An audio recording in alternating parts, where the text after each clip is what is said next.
Buenos días. Agradezco al comité organizador una vez más la invitación a estar con ustedes hoy compartiendo esta pequeña charla sobre la pared del vaso intracraneano. Hoy les voy a hablar de la imagen de resonancia del vaso intracraneano. En principio, eh, a ver,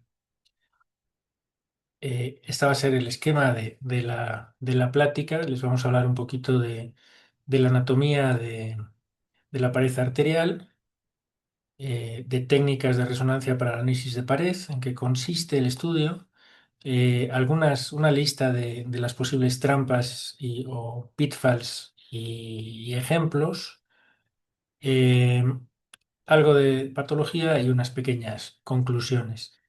Eh, ¿Por qué hablarles de la pared arterial o del uso de la resonancia magnética en el análisis de la pared arterial? eh, En el sistema nervioso central. Bueno, en el año 22 se hizo una encuesta entre todos los neuroradiólogos que quisieron participar en Estados Unidos sobre con qué frecuencia utilizaban las imágenes de resonancia magnética, para qué las usaban, quién las pedía y por qué no utilizaban las secuencias de análisis de pared en sus gabinetes o en sus hospitales. Y vean que la frecuencia pues realmente era muy pequeña, o sea, las pedían la gran mayoría entre una vez o dos veces al mes, eh, en algún porcentaje de uno de cada cuatro entrevistados, al menos una o dos veces por semana, principalmente para identificar vasculopatía. Otras patologías realmente no eran solicitadas o no se pedían mucho, tal vez para caracterizar el riesgo de ruptura en los aneurismas o la caracterización de las características de la placa y darle un sentido a un posible evento vascular isquémico. Generalmente lo pedían los neurólogos vasculares, a veces nadie, simplemente el neuroradiólogo hacía o sugería el estudio, y bueno, muy variable, era muy variable la solicitud, ¿no? ¿Y por qué no lo pedían? Pues principalmente porque no le veían como mucho interés clínico. Vamos a ver si después de esta pequeña charla, pues pasamos de ese interés clínico a sugerirlo con mayor frecuencia o otorgarle en nuestro estudio, cuando la patología sea congruente a la sospecha, estas secuencias, ¿no? Y vean que también era muy variable el por qué no, ¿no? Porque no tenían experiencia, porque no tenían conocimiento de la aplicación, porque alargaba los tiempos de scan, porque no estaba estandarizado los protocolos y porque no veían beneficio en la institución. O sea, realmente era muy, muy, muy variable, ¿no?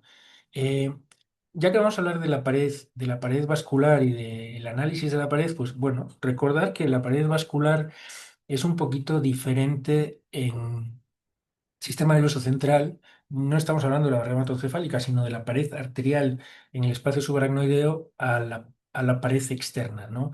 Todas las arterias ya sabemos desde los años de la facultad que tienen íntima, media y adventicia, pero característicamente dentro de las diferencias, ya que tienen una media mucho más delgada, tienen una adventicia lisa, tienen una íntima también diferente. Característicamente las arterias intracraneanas, y en esto nos vamos a ayudar a la hora de hacer este análisis de pared, no tienen vasa vasorum. Los vasa vasorum recordamos que son vasos que nutren la pared arterial, y la pared arterial en el sistema nervioso central se nutre por difusión directa tanto de la luz arterial como del espacio subaracnoideo. Recordar que la íntima pues, es muy delgada o es más delgada, con un patrón fenestrado característico. La adventicia de la intracraneana no tiene lámina elástica externa, y como les digo, esta pared, al ser tan delgada, pues, o ser más delgada que el vaso periférico, no se nutre por vasos de la pared, sino directamente por difusión de sangre oxigenada, tanto desde el líquido cefalorraquídeo como desde la pared luminal, ¿no? Eh, eh, una vez más, recordar esto, que estos vasa vasorum, que van a ser como pivote dentro de nuestra sospecha patológica, van a ser los que nutren la pared, y que la presencia o ausencia de este reforzamiento asociado a la presencia de Basa vasorum va a tener importancia clínica y se va a asociar a la presencia de patología, ¿no? ¿Qué sabemos o qué sabemos hoy en día en cuanto a la presencia de Basa vasorum en los vasos intracraneanos? Bueno, los Basa vasorum intracraneanos se desarrollan con la edad, probablemente a partir de cierta edad ya tenemos algún vasito dentro de la pared vascular. Van a depender del número de capas musculares. Menor de 29 capas en la media no van a existir. Van a predominar en las porciones proximales arteriales, y lo que sí sabemos es que van a estar presentes en pacientes con este tipo de condiciones, ¿no? De aterosclerosis, de vasculopatías inflamatorias primarias, y de la presencia de aneurismas o ciertos aneurismas que van a ser o van a tener mayor propensión a la ruptura. Eh, Están inervados como cualquier vaso, y regulan tanto, están regulados, estos nervios simpáticos regulan su tono y su flujo, ¿no? Y una vez más, es importante que la pared tiene que tener un espesor crítico para que existan estos vasos, ¿sí? ¿Qué va a pasar? Que cuando estos vasos se interrumpen, como en cualquier lugar, va a haber necrosis y va a producir características o cambios patológicos en la pared vascular, ¿sí? Eh, Sin embargo, bueno, vean que eh, el análisis de la vez es un poquito más complejo, y que no son específicamente o exclusivos los vásadas solo los que contribuyen a la patología de la pared, sino que hay otros o puede haber otros reforzamientos secundarios a procesos inflamatorios, o incluso a las características de una placa, ¿sí? O también reforzamientos de la adventicia, ¿sí? Que van a representar inflamación y neovascularización de esa pared, ¿sí? Bueno, ahora les vamos a poner una lista. Aquí ya hemos intentado compactar las características de la pared normal y la pared que pudiera estar patológica, que vamos a intentar analizar, y vamos a ver qué técnica de resonancia tenemos que usar para analizar la pared, y cuáles son o la lista de las posibles trampas y para poner después los ejemplos, ¿no? Bueno, eh, para analizar la pared, digamos que la técnica que vamos a utilizar es compleja, ¿sí? Porque tenemos que suprimir muchas señales, y en principio ahora ya sí, pero no había secuencias comercialmente disponibles optimizadas. Tengan en cuenta que tenemos que suprimir el líquido cefalorraquídeo, pero también tenemos que suprimir la sangre que se está moviendo dentro de la luz arterial, y además estamos o vamos a analizar vasos de pequeño y mediano calibre, o sea, entre 4 a 2 milímetros, ¿sí? Al principio, bueno, estas secuencias las teníamos que un poquito que construir nosotros. Y hoy en día, que eran en sus etapas tempranas, eran las famosas secuencias basadas en lo que la literatura anglosajona vamos a encontrar como Black Blot, pero que después ya, digamos, tenemos secuencias específicas de supresión de pulso y de inversión, ¿sí? Por lo general, en principio, se recomienda hacerlas con equipos de 3 Teslas, ¿sí? O más, si tuviésemos. ¿Por qué? Porque vamos a tener mejor contraste y mayor resolución espacial. Sin embargo, si queremos hacerlas con las de 1.5, vamos a ver algunos ejemplos, lo que tenemos que limitar es nuestro campo al espacio o al segmento arterial que estamos sospechando que pudiera haber patología, ¿sí? O sea, las secuencias de resonancia magnética de pared vascular con estos campos nos permiten visualizar eso, unas paredes mucho más pequeñas, e incluso esos vasos, porque los vasos intracraneanos, todos nos acordamos que no son realmente rectos, ¿no? No son transiciones rectas. Eh, ¿Cuál es el protocolo sugerido? O sea, este es el protocolo que nos vamos a encontrar si hacemos un compendio, digamos, de las recomendaciones de la literatura y las recomendaciones de la Academia Americana de Neuroradiología.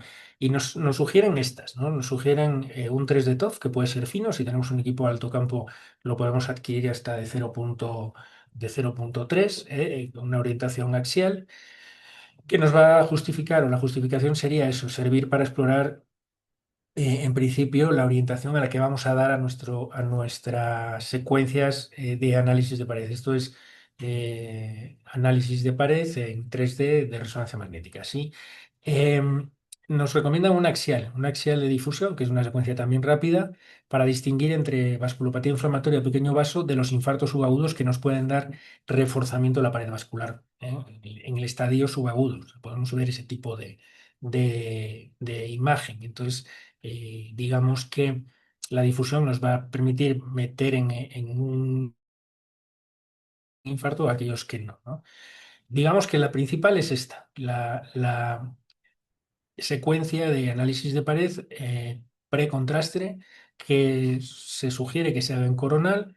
Nosotros hacemos coronal y axial, es un poquito redundante. Y esta sería la justificación. El SWI para identificar los vasos, distinguir esos vasos de pequeñas arterias o venas y procesos inflamatorios.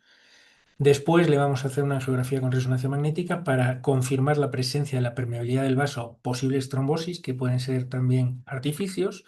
Y después le vamos a hacer, perdón, un 3D en coronal contrastado para identificar la lesión vascular, agregar un poquito más de especificidad al estrechamiento y distinguir de algunas vasculopatías, ¿sí?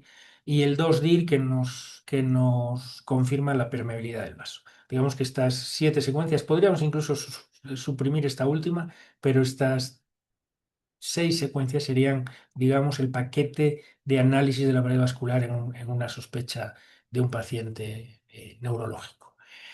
Y esto es lo que tenemos. Este sería un ejemplo. O sea, tenemos un paciente que con un aneurisma en la bifurcación de la carótida, la cerebral media del lado derecho, en el que tiene un riesgo de ruptura con estos 7 milímetros de 1,7 y al hacerle un análisis de la pared vascular, lo que vemos es que está reforzando de manera homogénea y un poquito gruesa en su segmento en el domo con el incremento de la posibilidad del riesgo de ruptura. Ese es un ejemplo como de transición entre las trampas y la patología que vamos a hablar después, ¿no? Eh, ¿Podríamos habernos quedado simplemente con esto? Sí, nos podríamos haber quedado sencillamente con esto, decir que tiene un aneurisma de 7 milímetros con una posibilidad de ruptura baja, pero el hecho de que le hayamos añadido a este análisis de pared, le podemos dar al clínico una sospecha mayor para hacer un procedimiento terapéutico o no, ¿no?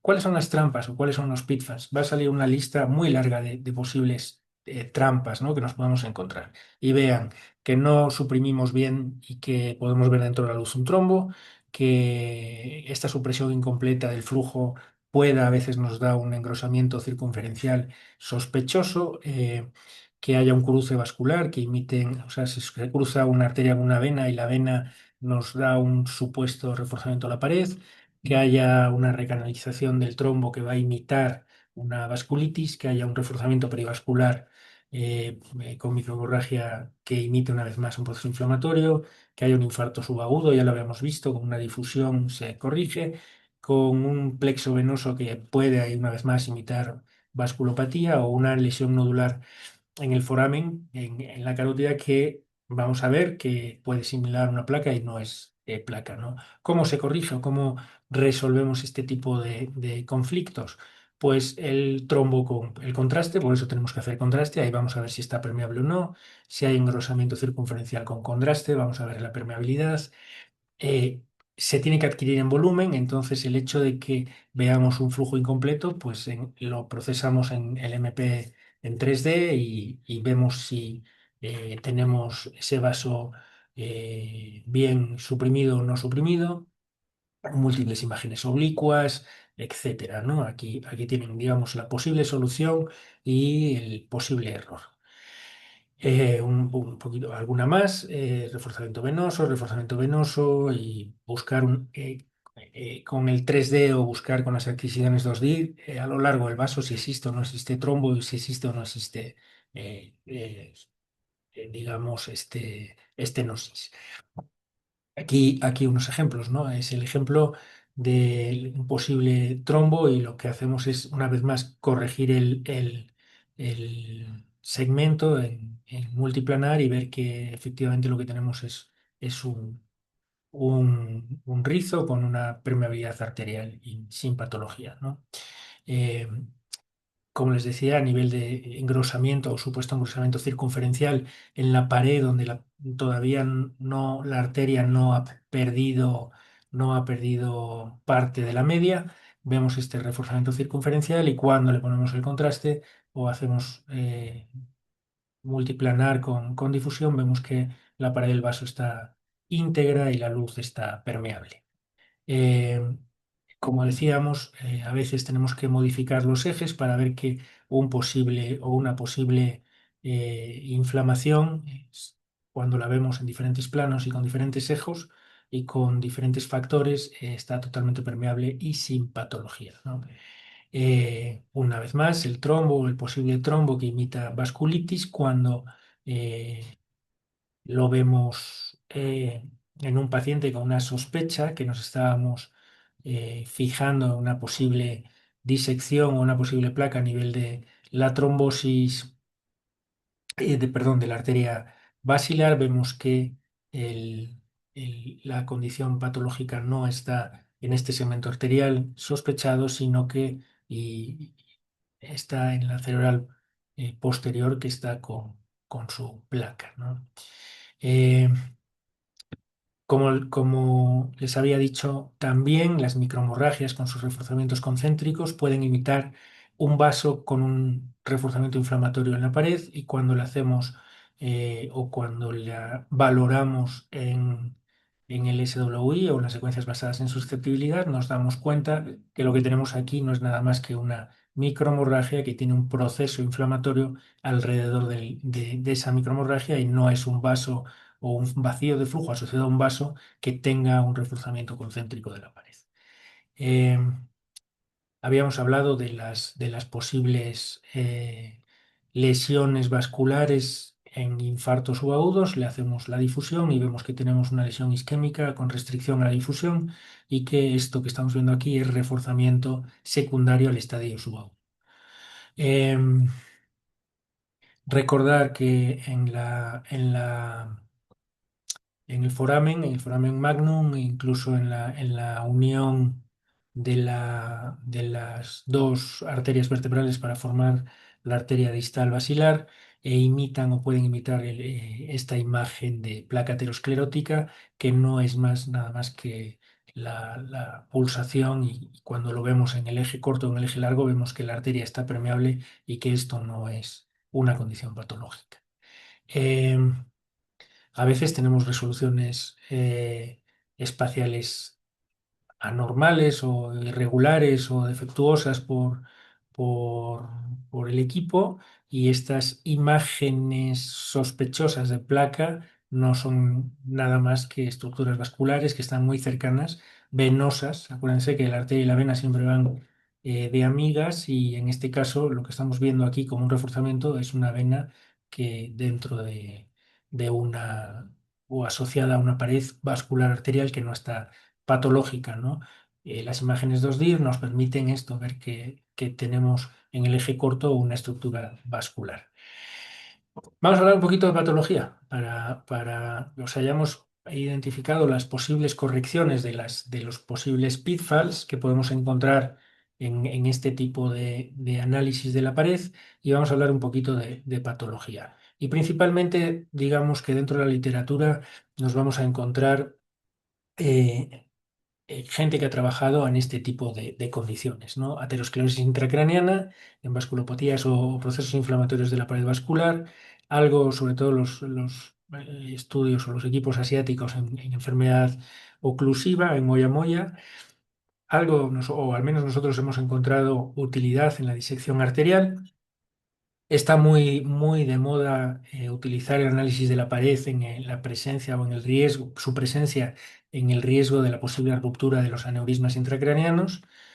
O hemos encontrado algo en vasoconstricción reversible y también nosotros hemos visto después de los pacientes de trombectomía, eh, cuando les hacemos análisis de pared después del procedimiento, hemos visto algunos cambios que les voy a enseñar. ¿Cómo se va a caracterizar desde el punto de vista de imagen, ¿cómo lo vamos a ver? Pues bueno, vamos a valorar estas cinco cosas, ¿no? O estas cuatro cosas.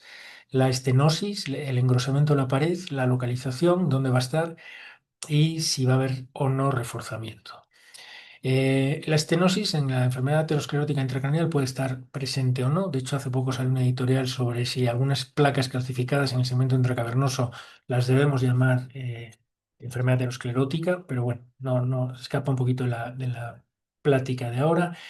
El engrosamiento suele ser excéntrico hasta que la compliance de la arteria se supera y entonces empieza a hacerse estenótica. Por eso podemos encontrar engrosamientos tempranos que no son estenóticos. La localización suele ser extensa, suelen ser placas grandes, eh, focales o distales a la arteria carótida interna y su reforzamiento puede estar presente o no presente.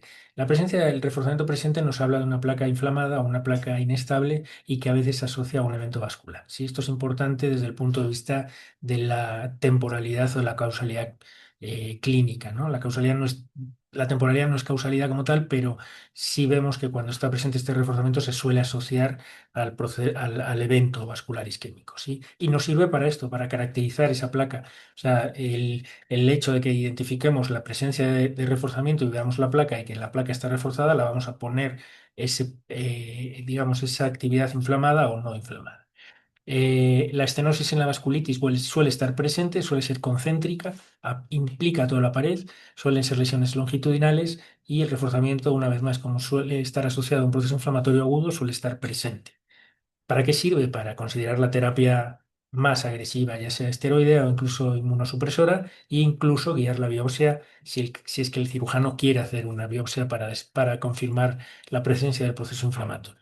El moya moya no vamos a hablar mucho, vamos a dar un ejemplo.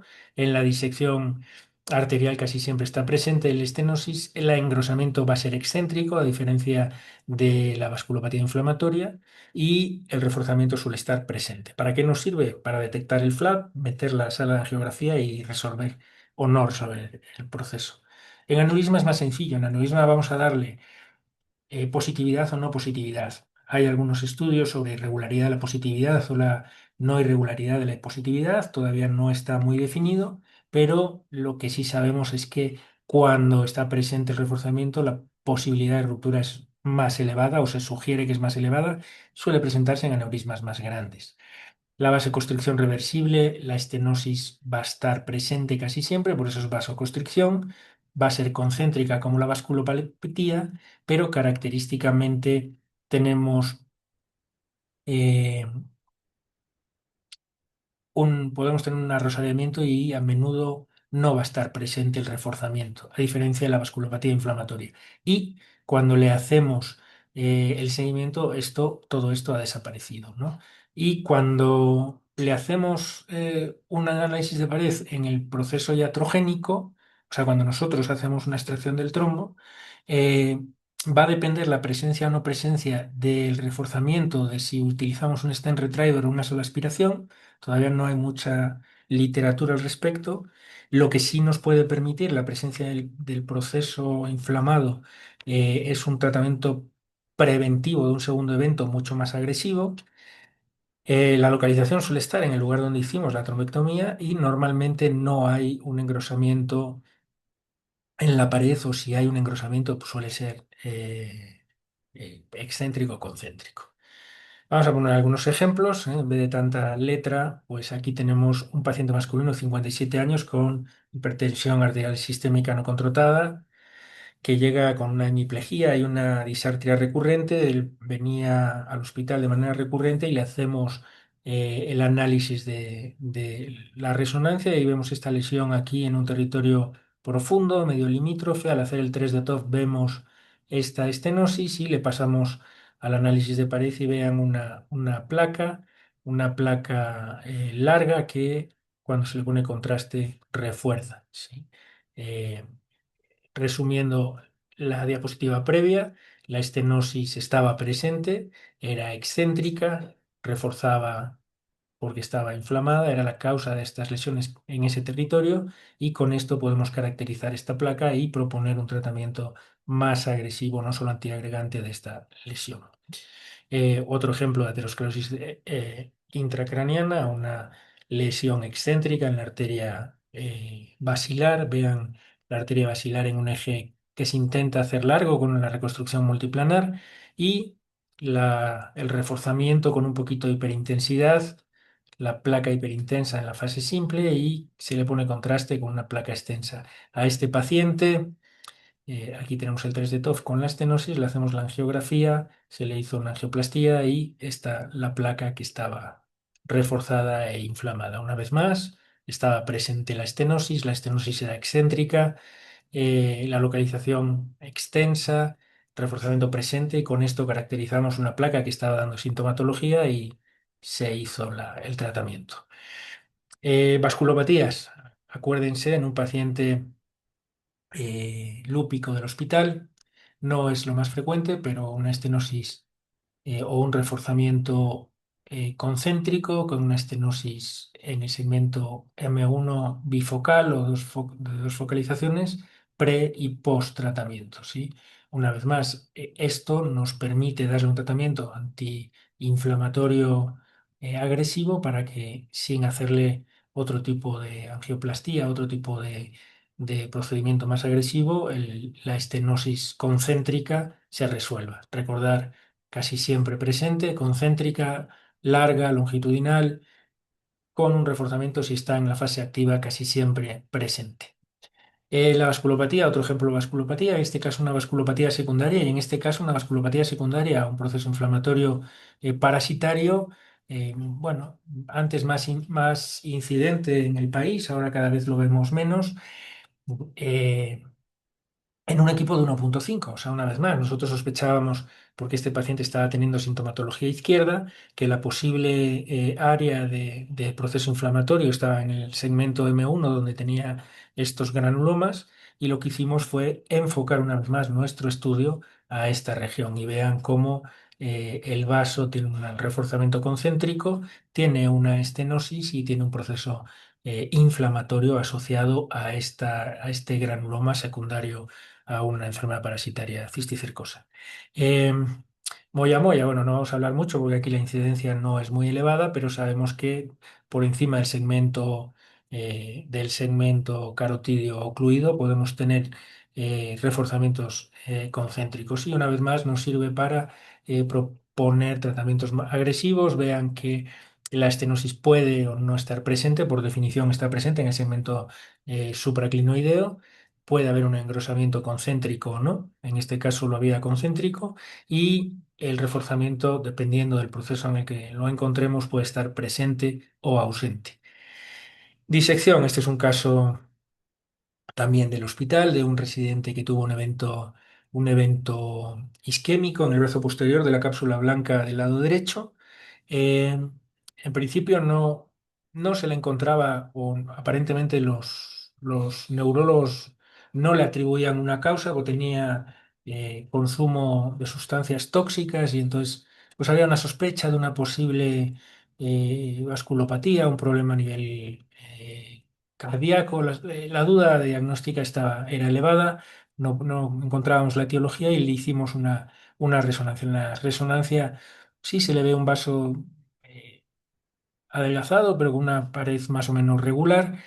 Y cuando lo metemos al análisis de la pared, un análisis un poquito más estricto, vemos esta hiperintensidad alrededor de la luz de la pared y lo que decidimos es meterle a la angiografía, nos saltamos las recomendaciones de neurología, lo metemos a la sala de angiografía y vemos aquí el flap de una disección, que son raras a nivel intracraniano, ¿no? Vean que la estenosis, aunque dicen que prácticamente siempre está presente, en este caso no se documentaba. En el axial tal vez de análisis de pared veíamos una pequeña luz, pero en las secuencias convencionales no se veía una gran estenosis.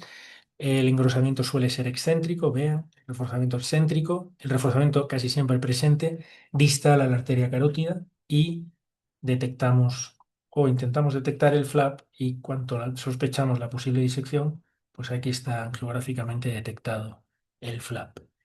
Em, otra disección también en el territorio vertebral. Aquí era más evidente que podía tener una disección. Veíamos el trombo en la pared, la simetría en la luz, digamos que la luz excéntrica, una hiperintensidad en semiluna, una hiperintensidad en la pared y lo metemos a la angiografía y aquí tenemos el flap en la pared arterial, ¿no? Una vez más, estenosis casi siempre presente, engrosamiento excéntrico porque es una disección, normalmente distal, ya sea las vertebrales o la carótida, reforzamiento presente, el reforzamiento está presente, simple y contrastada, y nos permite detectar el flap que se demuestra con el estudio angiográfico.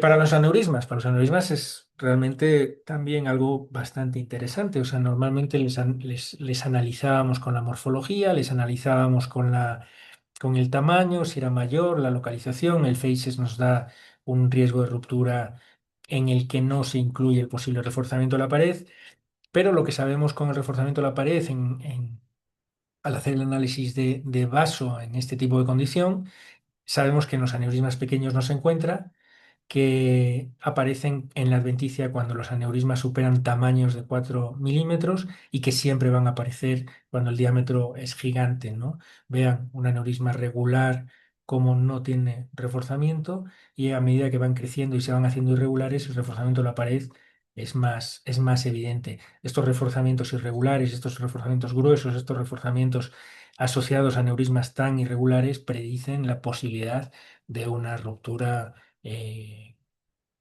más elevada que si fuese un aneurisma sin reforzamiento y de una pared lisa y de pequeño tamaño. Entonces es una herramienta bastante útil a la hora de hacer el análisis.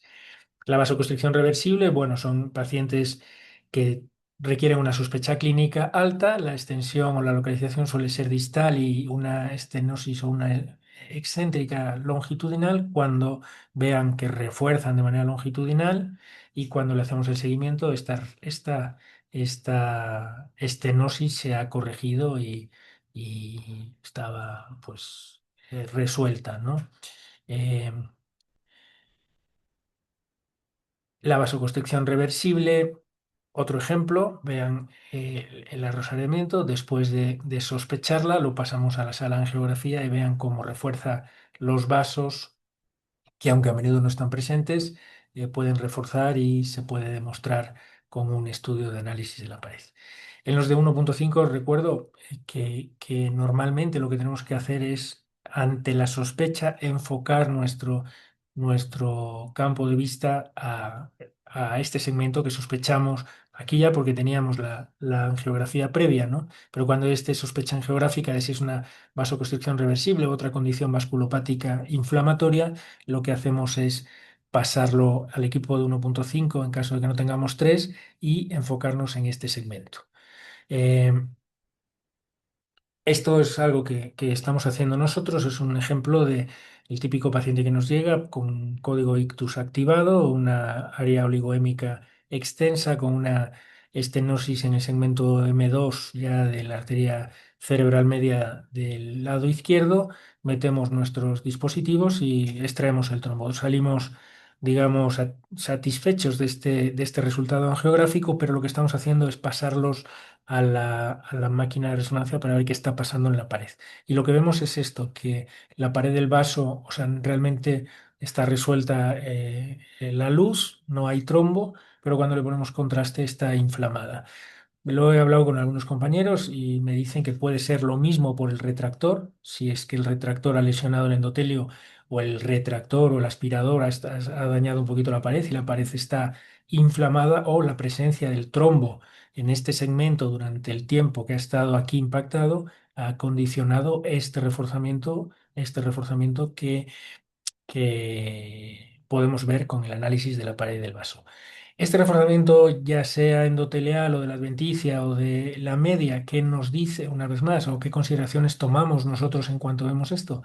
Ser más agresivos con la antiagregación post-evento de trombectomía para evitar que se nos vuelva a ocluir el vaso y tengamos que volver a entrar a rescatar a este paciente.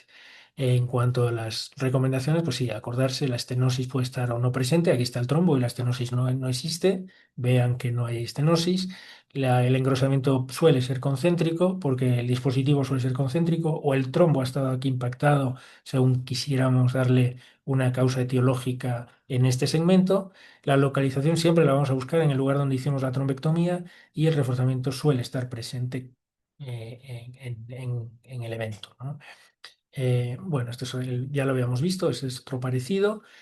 Y, uy, ¿y por qué sale esto? Ahora, y bueno, finalmente esto, la imagen de pared vascular intracraneal es un complemento. No estamos diciendo que eso tengamos que hacer a todos los pacientes, pero es un complemento útil a las imágenes convencionales. Nos sirve para diferenciar entre causas o etiológicas de estos estrechamientos de la pared arterial. Nos sirve para identificar vasculopatías inflamatorias, nos sirve para identificar condiciones benignas y nos sirve para a veces identificar disecciones que pueden ser tratables y reversibles, ¿no? En aterosclerosis nos va a identificar o nos ayuda a identificar enfermedad sintomática, nos identifica las placas a veces en relación con los orígenes arteriales. Nos evalúa la actividad de la placa, que permite una vez más un tratamiento más agresivo, y junto con, igual que en la vasculitis o las vasculopatías inflamatorias. O sea, el hecho de que tengamos procesos inflamatorios nos va a ser o hacer ser más agresivos con estos procesos. Y en caso de que tengamos esta sospecha de vasculopatía inflamatoria y queramos confirmarla, nos va a servir estos estudios, acuérdense donde veíamos esos reforzamientos, para decirle al cirujano dónde puede tomar una biopsia para descartar o confirmar la vasculopatía.